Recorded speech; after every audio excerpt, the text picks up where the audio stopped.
Welcome to Jamaica Citizens Guide.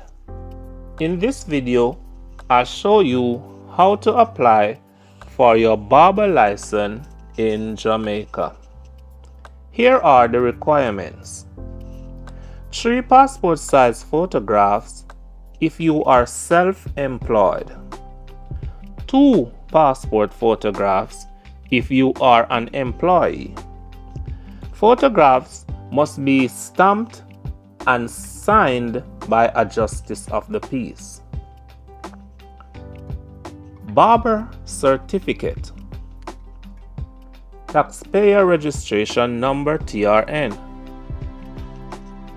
Your ID, which can either be your passport, driver's license, or voter ID. Health certificate, also called health permit card, which you can obtain from the public health department in your parish. And finally, the application fee. Here is the application process. Bring the required documents to your parish council, where you will pay the fee and submit all the documents.